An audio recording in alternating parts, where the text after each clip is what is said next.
designate the amendment. Amendment number 5, printed in House Report number 112-680, offered by Mr. Markey of Massachusetts. A recorded vote has been requested. Those in support of the request for recorded vote will rise and be counted. A sufficient number having risen, a recorded vote is ordered. Members will record their votes by electronic device. This will be a 2-minute vote. Now holding the fourth of 12 votes this morning, including amendments to environment and energy regulation legislation. This amendment brought by Democrat Congressman Ed Markey of Massachusetts, allowing the EPA to issue regulations under the Clean Air Act if it's determined that such regulations would reduce the U.S. demand for oil. At the end of voting in the House this morning, House Democrats have scheduled a special 1-hour special order speech to discuss what they call the do-nothing Republican Congress. According to their press release, they will call on Republicans to stay in session to continue working on critical pieces of legislation that they've left unfinished. We got a preview of that sentiment during the briefing with House Minority Leader Pelosi on the steps of the Capitol earlier. We will have live coverage of special order speeches when they happen here on C-SPAN.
On this vote, the yeas are 164, the nays are 246. The amendment is not adopted. The unfinished business is the request for recorded vote on amendment number 8, written in House Report 112-680 by the gentlewoman from Texas, Ms. Jackson Lee, on which further proceedings were postponed and on which the noes prevailed by voice vote. The clerk will redesignate the amendment. Amendment number 8, printed in House Report number 112-680, offered by Ms. Jackson Lee of Texas. A recorded vote has been requested. Those in support of the request for recorded vote will rise and be counted. A sufficient number having risen, a recorded vote is ordered. Members will record their votes by electronic device. This will be a 2-minute vote. This amendment is brought by Democrat Sheila Jackson Lee, striking language from the underlying bill to maintain current commenting deadlines under the Clean Water Act. The Senate gavels in just under an hour, right around noon Eastern. They'll continue working on temporary spending for the federal government. Unless agreement is reached, senators could hold weekend sessions with a final passage vote coming as late as Sunday morning. Majority Leader Reid also intending to have votes this weekend on a package of bills sponsored by Senator Jon Tester that appeal to outdoorsmen. The sportsman's bill is what it's being called. Should the Senate have weekend sessions, of course, you will be able to watch them on our companion network, C-SPAN 2.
On this vote, the yeas are 164, the nays are 247. The amendment is not adopted. The unfinished business is the request for recorded vote on amendment number 9. printed in House Report 112-680 by the gentleman from West Virginia, Mr. McKinley, on which further proceedings were postponed and in which the ayes prevailed by voice vote. The clerk will redesignate the amendment. Amendment number 9, printed in House Report number 112-680, offered by Mr. McKinley of West Virginia. A recorded vote has been requested. Those in support of the request for recorded vote will rise and be counted. A sufficient number having risen, a recorded vote is ordered. Members will record their votes by electronic device. This will be a 2-minute vote. Environment and Energy Regulation Amendment voting continues in the House. 2-minute voting underway. This amendment would stop the EPA from retroactively vetoing discharge permits provided under the Clean Water Act. This brought by Congressman McKinley, Republican of West Virginia. On the road to the White House early this afternoon, Republican vice presidential candidate Paul Ryan will be meeting with seniors at an AARP gathering in New Orleans. We'll have live coverage of that on C-SPAN 3. It gets underway at 12:30 Eastern. President Obama also speaking to that AARP event. He'll do it by satellite at 11:45 Eastern. The president also has a campaign stop in Woodbridge, Virginia. That's at 12:45 this afternoon. Republican presidential candidate Mitt Romney, he is in Las Vegas for a campaign stop. Along with the AARP event in New Orleans, Paul Ryan will also meet with supporters in Lakeland, Florida. And Vice President Joe Biden has a couple of campaign stops in the Northeast. He is in Hanover and Concord, New Hampshire today.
On this vote, the yeas are 247, the nays are 163. The amendment is adopted. The unfinished business is the request for recorded vote on amendment number 10, printed in House Report 112-680 by the gentleman from Massachusetts, Mr. Markey, on which further proceedings were postponed and in which the noes prevailed by voice vote. The clerk will redesignate the amendment. Amendment number 10, printed in House Report number 112-680, offered by Mr. Markey of Massachusetts. A recorded vote has been requested. Those in support of the request for recorded vote will rise and be counted. A sufficient number having risen, a recorded vote is ordered. Members will record their votes by electronic device. This will be a 2-minute vote. 4 amendment votes remaining related to environment and energy regulation. Congressman Edward Markey of Massachusetts, Democrat of Massachusetts, offering an amendment creating a national renewable energy and energy efficiency standard requiring 50% of generated energy to come from renewable resources by 2040. House Speaker John Boehner is giving his session wrap-up right now. We are recording that. We'll have it for you as soon as we can here on C-SPAN.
On this vote, the yeas are 158.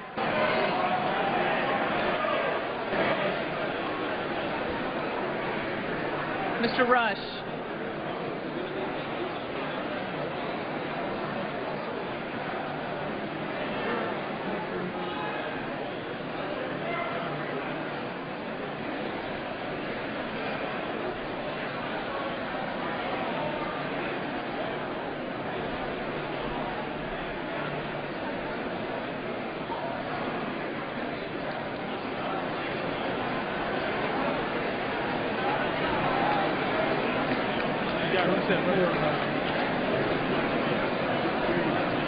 Mr. Perlmutter.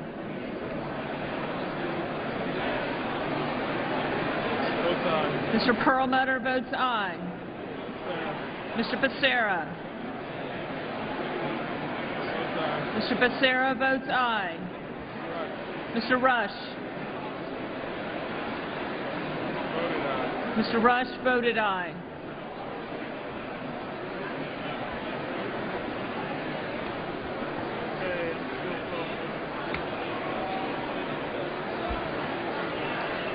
On this vote, the yeas are 160, the nays are 250. The amendment is not adopted. The unfinished business is the request for recorded vote on amendment number 12, printed in House Report 112-680 by the gentleman from Oregon, Mr. DeFazio, on which further proceedings were postponed and in which the noes prevailed by voice vote. The clerk will redesignate the amendment. Amendment number 11, printed in House Report number 112-680, offered by Mr. DeFazio of Oregon. A recorded vote has been requested. Those in support of the request for recorded vote will rise and be counted. A sufficient number having risen, a recorded vote is ordered.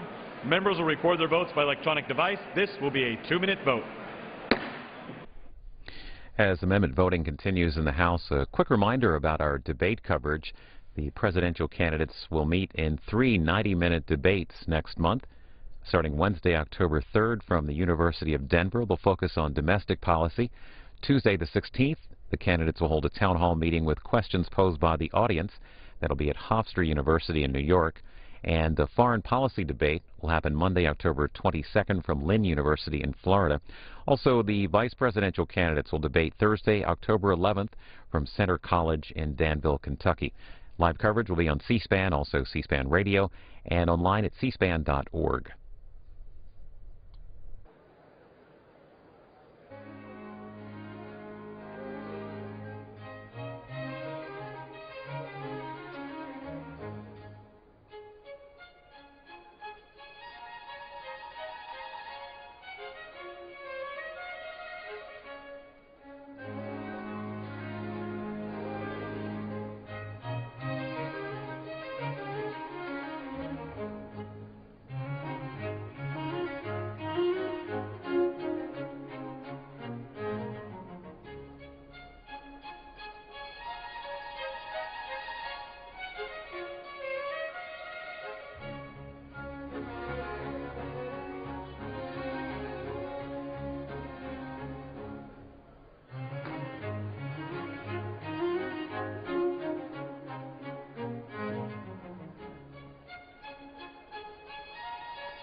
The yeas are 168, the nays are 243. The amendment is not adopted. The unfinished business is the request for recorded vote on amendment number 12, printed in House Report 112-680 by the gentleman from Arizona, Mr. Flake, in which further proceedings were postponed and in which the ayes prevailed by voice vote. The clerk will redesignate the amendment. Amendment number 12, printed in House Report number 112-680, offered by Mr. Flake of Arizona. A recorded vote has been requested. Those in support of a request for recorded vote will rise and be counted. A sufficient number having risen, a recorded vote is ordered. Members will record their votes by electronic device. This will be a 2-minute vote. A couple more 2-minute votes, and then we expect a debate on a procedural motion related to environment and energy regulation legislation and a vote on final passage. This amendment is brought by a number of members of Congress: Rick Berg of North Dakota, Jeff Flake of Arizona, Paul Gosar, Arizona, and James Lankford, all of Oklahoma. All of are Republicans. Their amendment would authorize states to revoke any federal implementation plan regarding visibility regulations. Quickly, some book TV programming to tell you about. Antonio Mendez is the co-author of Argo. It's a story of the rescue of 6 diplomats from revolutionary Iran in 1979. He's speaking at the International Spy Museum later today. We'll have live coverage online starting at 6:30 Eastern. You'll be able to see it at booktv.org.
Vote. The yeas are 228, the nays are 183. The amendment is adopted.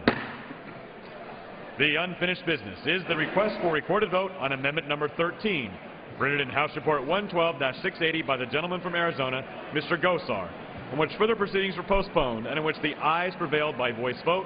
The clerk will redesignate the amendment. Amendment number 13, printed in House Report number 112-680, offered by Mr. Gosar of Arizona. A recorded vote has been requested. Those in support of a request for recorded vote will rise and be counted. A sufficient number having risen, a recorded vote is ordered. Members will record their votes by electronic device. This will be a 2-minute vote.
Mr. Carson.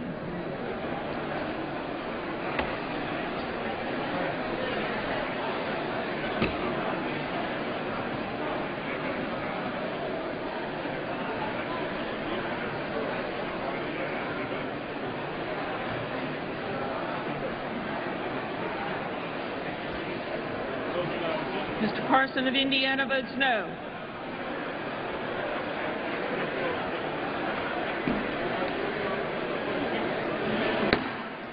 On this vote, the yeas are 226 and the nays are 181. The amendment is adopted.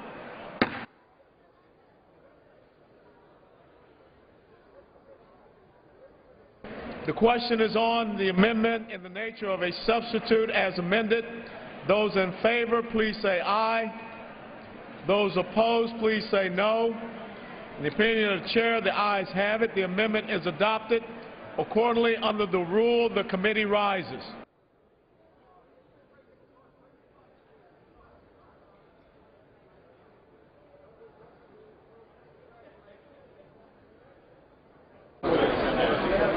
Mr. Chairman.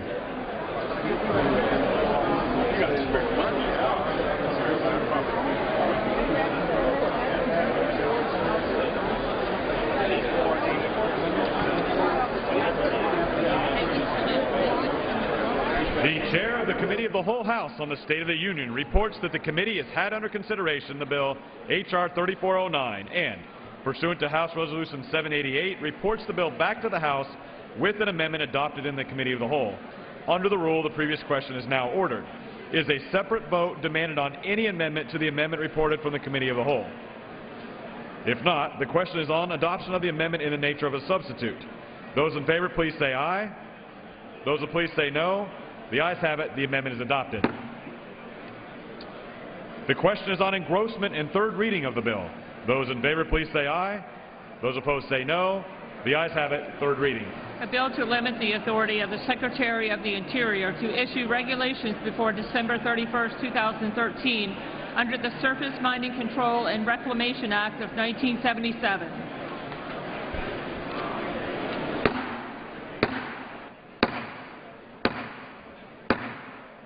Members, please take their conversations off the floor.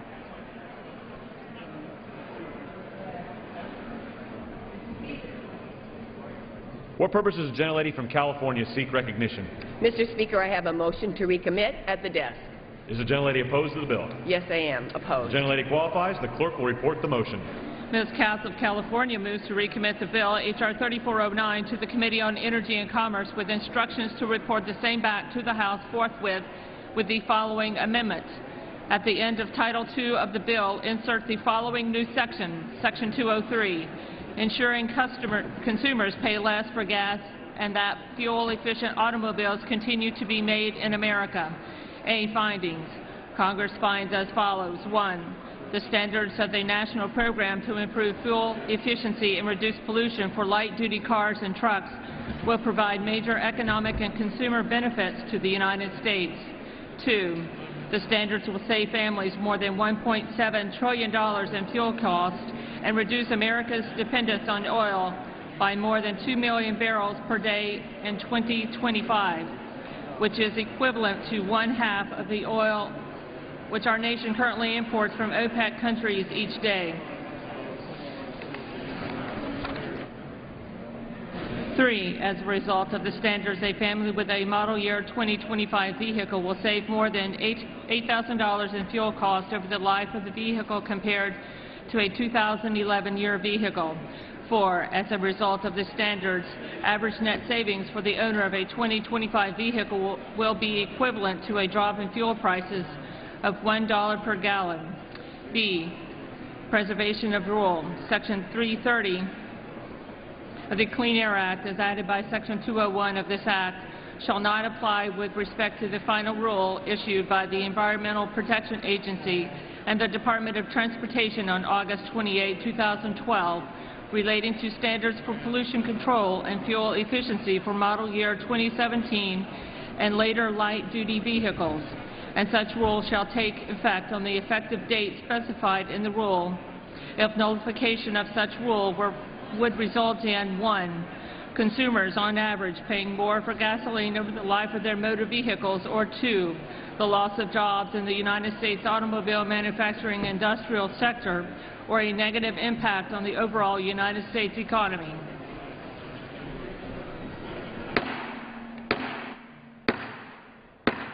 House will be in order. Gentlelady from California is recognized for 5 minutes. Mr. Speaker, there are many times when we come to this floor and engage in heated debate, and we've heard some heated debate on this bill. But my final amendment offers us the opportunity to come together to do something extraordinarily important, and that is to ensure our constituents' hard-earned cash is redirected away from the gas pump and back into their wallets. I want to be clear. The passage of this amendment will not prevent the passage of the underlying bill. If it's adopted, my amendment will be incorporated into the bill, and the bill will be immediately voted upon. Now, I make no apologies for opposing this bill. But regardless of how you feel about it, my amendment should be something we can all agree on. My amendment preserves... The House is not in order. Gentlelady will suspend. House will please be in order. My amendment preserves new fuel efficiency standards issued last month. If their repeal would mean higher prices at the pump for our constituents or lost jobs for our workers. These new standards raise fuel efficiency to 54.5 miles per gallon. That's roughly twice the mileage our cars are getting today. By 2025, these standards will save consumers $1.7 trillion at the gas pump, and they will cut our oil imports by 2 million barrels per day. That's 1/2 our current imports from OPEC. They also represent a new chapter for American ingenuity. Mr. Speaker, if U.S. engineers made it possible for every car to include a computer more powerful than the one that sent a man to the moon, then surely they can produce cars that go further on a gallon of gas. The good news is they can, and they are. There are now 57 fuel-efficient models available in showrooms today, up from 27 models in 2009. Car makers have retooled some of their most popular models to boost efficiency, and the improvements keep coming. The first half of this year set the record for highest ever fuel efficiency for new vehicles. Consumers are rewarding these breakthroughs. Fuel efficiency is the top concern for car buyers by far. And this is according to Consumer Report. The gentlelady will suspend. House will come to order. Consumers support these new standards. Families will save an estimated $8,000 in gasoline costs over the lifetime of their car.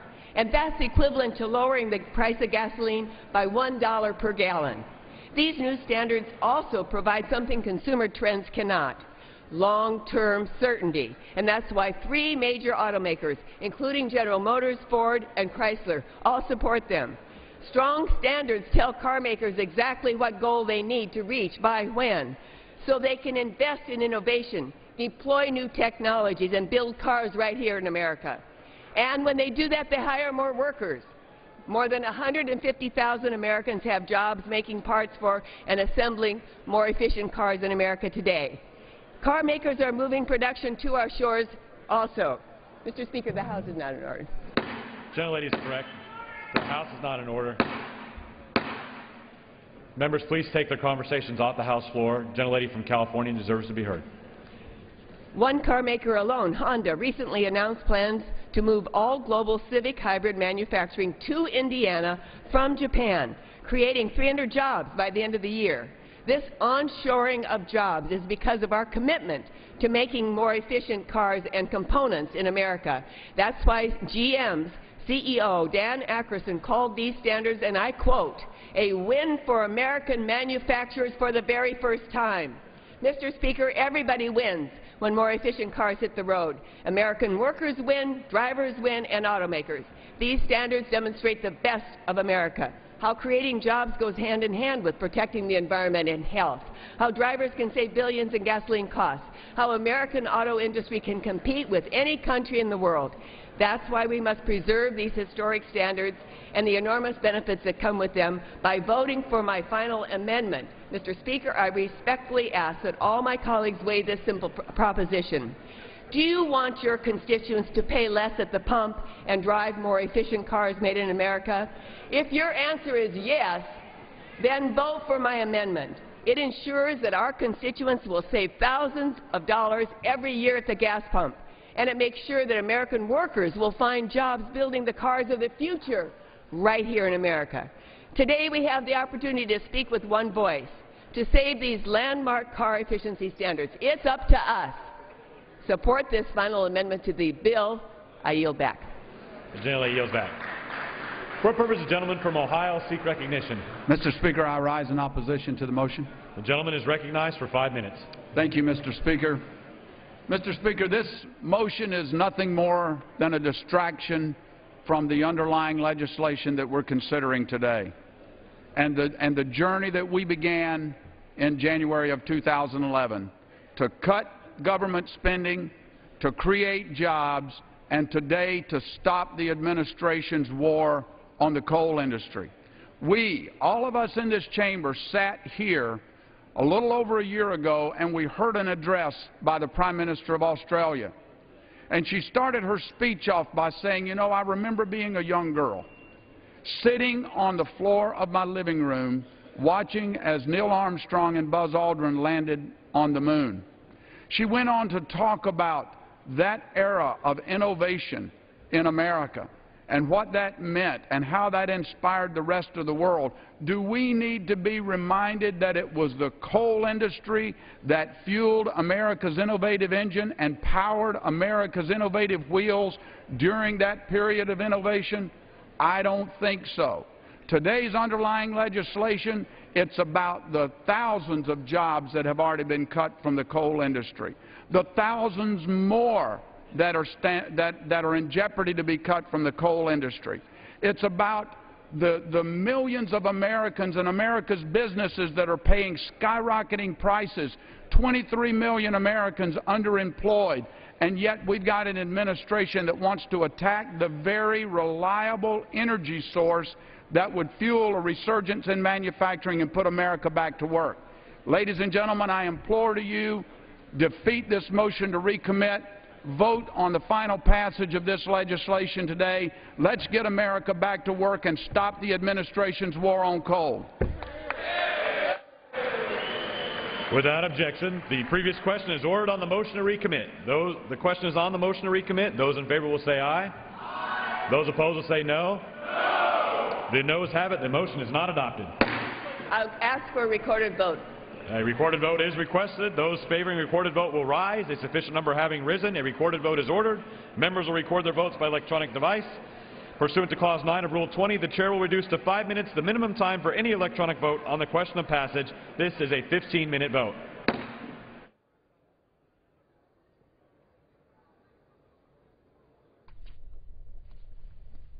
House members voting on a motion to recommit, seeking an opportunity to send this Environment and Energy Regulation bill back to committee. This will be a 15-minute vote. We're anticipating a vote on final passage following this. A quick reminder that at the end of voting in the House this morning, House Democrats will take the floor for an hour. They've scheduled a special order speech to talk about what they're calling the Do-Nothing Republican Congress. Their press release says that during the speech they'll call on Republicans to stay in session, to keep working on critical pieces of legislation that they've left unfinished. That'll happen at the end of all votes today in the House. The House Ethics Committee met earlier today and is issuing a report that could clear California Democratic Congresswoman Maxine Waters of ethics violations. Committee members said that they haven't found any violations. Congresswoman Waters is a senior Democrat on the Financial Services Committee. She has fought allegations that she tried to steer a U.S. financial bailout to a bank where her husband is an investor. She is at the hearing, but she is not expected to testify. That hearing expected to resume live on C-SPAN 2 when it gets underway.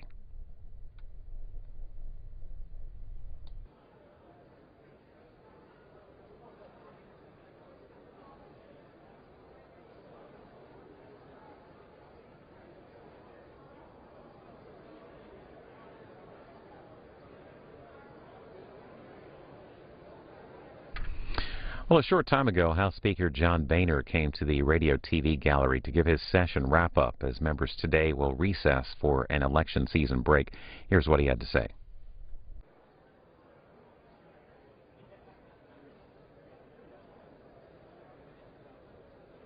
I can tell. Morning, everyone. Morning. You know, there are nearly 40 of our jobs bills sitting over in the United States Senate, all part of our plan for American job creators that we've been working on all year. These bills will cut red tape, remove government barriers that make it harder for small businesses to hire new workers. There are bills over there that address our debt, expand American energy production, and approve projects like the Keystone Pipeline. There are bills over there to stop the president's tax hikes and fix the tax code to bring more jobs home from overseas. These are good ideas, all passed with bipartisan support here in the House. But President Obama won't work with us to find common ground or urge Senate Democrats to take action. Why? It's because Democrats have failed to lead. They failed to lead on jobs. The unemployment rate's been over 8% for 43 consecutive months. They failed to lead on energy. And so everything from gasoline prices to groceries all cost more today. And the president's defense sequester threatens our national security, and his tax hikes threaten some 700,000 jobs in our country. And while Democrats have failed to lead, Republicans have focused on jobs and keeping our pledge to America that we made nearly 2 years ago. You see, in my opinion, the American people want government out of the way. They want spending reduced. They want less regulation on small businesses. They want strong national defense. And they want more American energy production. That's the people's agenda. It's a pro-growth, a pro-jobs agenda, and it's been our governing agenda. We promised to focus solutions for jobs in the economy, to reform Congress, and to cut spending. And we've kept our pledge. But this isn't a time for self-congratulation. It's not just our jobs bills that the Democrats are ignoring. Their failure to lead is a lot worse than that. They haven't passed a budget in more than 3 years. They have no plan to save Medicare, no plan to stop all the tax hikes, and no plan to replace the sequester. They've actually threatened to do nothing and drive us off the fiscal cliff, which the Congressional Budget Office has said will lead to a very deep recession. This isn't leadership, it's negligence. President Obama's latest excuse is, well, you can't change Washington from the inside. Well, you actually can change Washington from the inside. It takes courage, it takes determination, and it takes sincerity, and it's called leadership. And I've been here for 22 years. I've been involved in changing a lot of things in this town, from my days as a member of the Gang of Seven, closing the House Bank, trying to get Congress to run more efficiently and more professionally. And how about the issue of earmarks that nobody thought we could ever get rid of? I spent 5 years working to eliminate earmarks, and over the last couple of years we've had no earmarks. So you can't tell me that you can't fix Washington from the inside. I have this belief, and I frankly believe it's troubling that the President doesn't share my optimism about fixing this town. Dana. Mr. Speaker. Speaker, the fellow Republican, Tommy Thompson, who is running for Senate. He is? He is. I'm a House Said that guy. I'm just teasing. I know you are. Tommy Thompson, been a long-time friend of mine, and I think it was. And he is somebody who said publicly that he is worried that Mitt Romney is going to drag him and other down-ballot Republicans down. What do you think? Well, listen, this election's about jobs. It's not about anything else. And while over the last few weeks both campaigns have been into all kinds of other areas, what the American people want to know is what is the plan to get our economy going again and to create jobs. The president's economic policies have failed. So he can't go out there and run on his record. He's got to try to make this election about everything other than his record. But the Romney campaign needs to stay focused on jobs, their plan to create jobs, and convince the American people that he, in fact, does have a plan that will put Americans back to work. Mr. Speaker? They've done a pretty good job of it. Mr. Speaker, when you came into your current role, you said that the House was going to work its will, whether or not, you might bring up some bills on the floor that could fail. And we have. Yeah, and there's a bipartisan group of farm-heavy district lawmakers who really are pushing you to get this farm bill on the floor. My question is, what farm bill will we see on the floor before the end of the year? So we don't typically put bills on the floor where we're expecting certain failure. And it's been my opinion. Okay. Having been a member of the Ag Committee for 16 years, it's my opinion that the opposition from the left and the right here in the Congress have prevented us from putting the bill on there because I don't believe there are 218 votes in the middle to pass a bill. So I made it clear yesterday that when we get back, the House will take up the issue of the Farm Bill.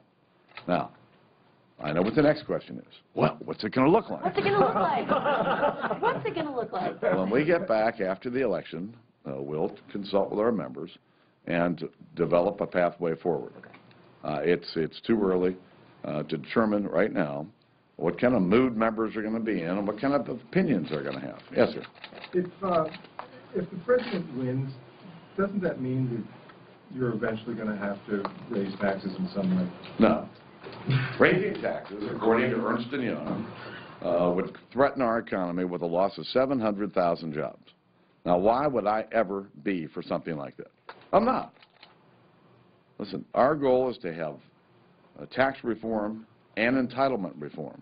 And we all know that these are probably going to both have to travel on parallel paths. But it's important for our country to fix our debt problem and to have a tax code that's competitive with in the worldwide economy and fairer for the American people. Mr. Speaker, you've expressed concern about the sequester. There are members of both parties expressing concern about the sequester. But let me ask you a philosophical question about the sequester. I keep hearing Republicans saying, well, we need to fix the sequester. Republicans philosophically have been saying government should be out of people's lives. Aren't you basically saying if you need to fix the sequester, isn't there some connection then that people are tied to the government in the defense sector? And the Small Business Committee put out a report yesterday saying if the sequester kicks in, it hits all of us.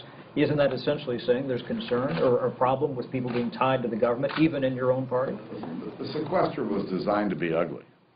Why? So that no one would go there. But because the president didn't didn't lead when it came to fixing or working with the super committee, Senate Democrats didn't cooperate, helping us make the super committee function, we end up with a sequester. The sequester is like taking a meat axe to federal spending. It is not, no one on either side of the aisle believes this is an appropriate way to reduce the role of government. And so that's why the House acted in May to pass a bill to replace the sequester, continues to sit in the United States Senate. Mr. Speaker, a few moments ago, House Democrats gathered on the Capitol steps chanting work, work, work, and criticizing you for calling the Senate. Really? My friends across the aisle, who are treated fairly. They're saying this is the earliest the House has ever left in an election year. They should stay here to fix the problems. What's your response? The problems? Well, instead of them having this demonstration on the House steps. Maybe they should have had it on the Senate steps. You know, it was Steny Hoyer a couple of years ago who said the most important part of governing is doing a budget.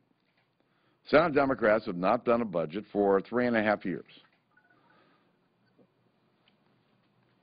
When you think about the letter that they sent to me about us doing our work, how about the 40 jobs bills that are sitting in the United States Senate?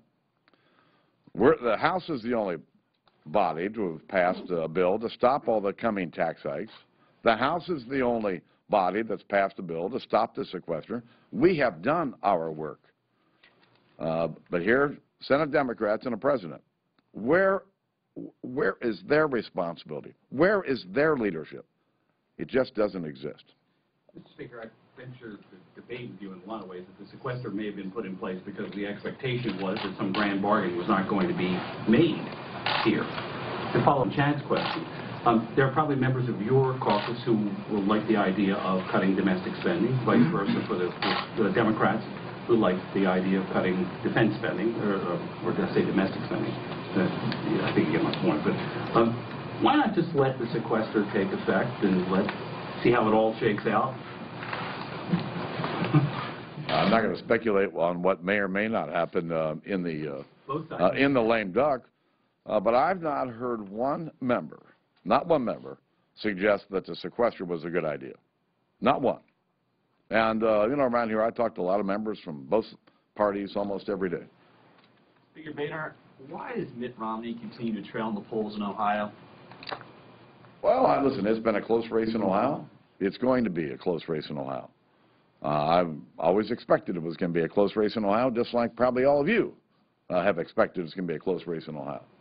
You know, one of the things that probably works against Romney in Ohio is the fact that Governor Kasich has done such a good job of fixing government regulations in the state, attracting new businesses to the state. So our unemployment rate in Ohio is lower than the national average. Matter of fact, I think it's a full point lower than the national average. So as a result, you know, people are still concerned about the economy and jobs in Ohio, but it certainly isn't like you see in some other states. Mr. Speaker, you've spoken of the need to address the sequester and tax rates in the lame duck, or perhaps in the new year. Do you think Congress is going to act to extend the federal jobless benefit scheme that's currently in place? I don't know. I've not heard any conversations about it. We had a plan that we passed last December to deal with this. I'm sure that there'll be a conversation about it, and we'll look for a common way forward. Last question. Do you think Congress should investigate why there were no Marines at our diplomatic posts in Libya and who made that decision? I suspect that part of the investigation underway. We'll take a look at that. And while we typically have Marine detachments at our embassies, that isn't always the case when it comes to our consulates. And so I'm sure there will be a review of that and a discussion about whether that's wise going forward. Hope you all have, all right. One more. Back in April, you said that there was a 1 in 3 chance that House Republicans would lose. As you look at the polls now, we talked yesterday about the Gallup poll with 1 point and all the battleground polls that are trending more Democratic. What's your assessment now? I continue to feel confident about House Republicans' chances of holding on our majority. We've done a good job getting our incumbents in good shape. As a matter of fact, in August, I was in 42 districts, half of them incumbents. The other half were open seat and challenger races. We've got some very good candidates out there where we're playing offense. And I've always looked at this year as trying to get our incumbent members in as strong a position as possible so that we could use more of our resources on offense. And that's turning out to be possible.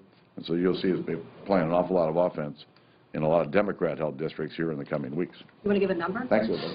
What's your electoral college prediction? Electoral college prediction. Romney versus Obama. Who wins? How much? How about Reds or Nationals?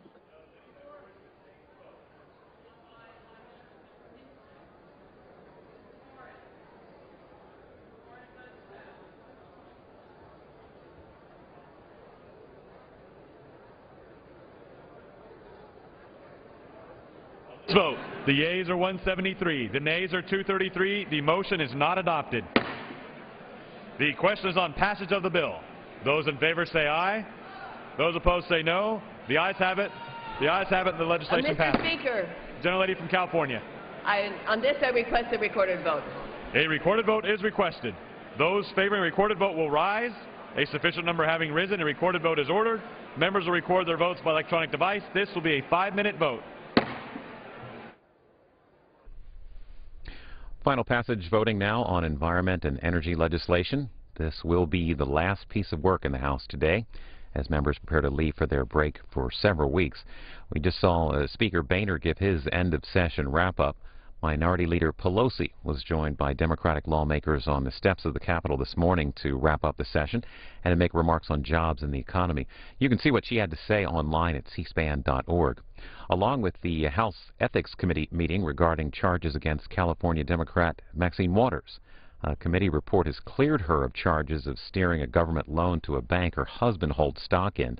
That hearing continues online at our website, again, cspan.org. As the U.S. Senate has just gavelled in for the day, senators are expected to continue work on a continuing resolution, keeping the government funded into March of next year. Unless an agreement is reached, we could see weekend sessions in the Senate. And you can see those deliberations live right now on C-SPAN 2.